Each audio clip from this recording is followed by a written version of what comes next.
Yes, Manong Ted, nagsimula po yan nung nagkaroon tayo ng report, no, yung hindi nakabalik after the first dose tapos sa kasamaang palad ay pumanaw. Kaya tumaas po yung awareness. Alam po namin na mababa ang 800, umaabot ng mga 2,000, 3,000 per day. Ayon na rin sa ulat ng ating Chief of Hospital. At amin pong ina-assure ang lahat na meron po tayong stocks ng anti-rabies. Nagkataon lang po talaga na dumadagsa sa San Lazaro Hospital.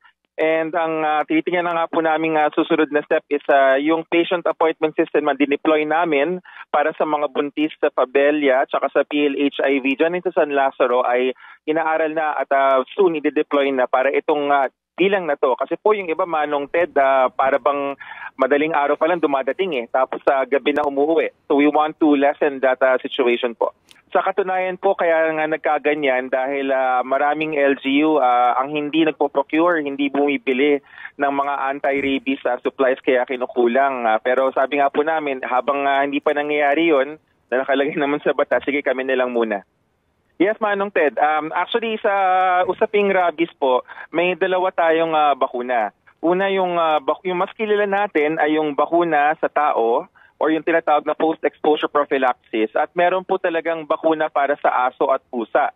Halos kalahati po ng ating mga rabies cases na nakikita ay dahil sa mga alagang hayop, sa mga pet na hindi na bakunahan. And then yung mga 45-46% naman po ay dahil sa mga stray dogs, sa mga asong ligaw, na ganoon din po na sana'y nababakunahan. Sa Rabies Control Act, tama ka, Manong Ted, ang pinaka-lead hindi si DOH. Kasi para mawala ang rabies, kailangan nababakunahan ang mga hayop.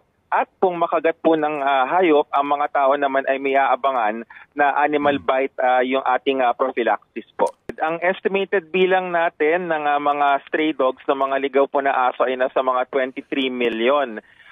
Yung total dog population estimated 23 million. Yung mga ligaw po is nasa mga 13, 13 million.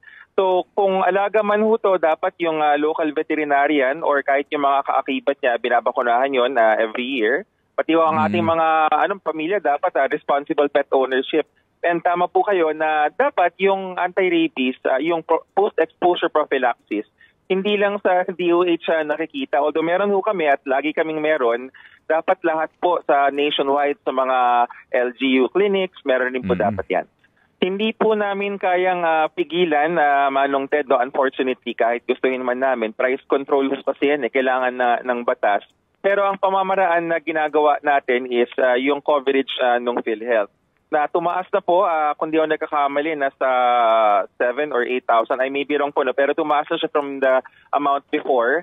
And at the same time, kaya bumibili po ng stocks ang DOH. Parang sabi nila sa English, public comparator, para hindi pataas yung presyo ng private. Ngunit meron talaga hong iba na on their own pricing, tinataasan nila. Yun pong ating mga animal bite center, dapat covered po ng PhilHealth, dapat accredited sila. Ang pinakamabilis po na palitandaan, tignan po natin yung labas ng clinic kung merong signboard ng PhilHealth. No, sabi nga po ni Sected, sa dami ng tao na dumadagsa, kung kailangan mag-reroute ng supplies ng ating mga bakuna, gagawin po namin. So far, wala pa hong reports ng any shortage po.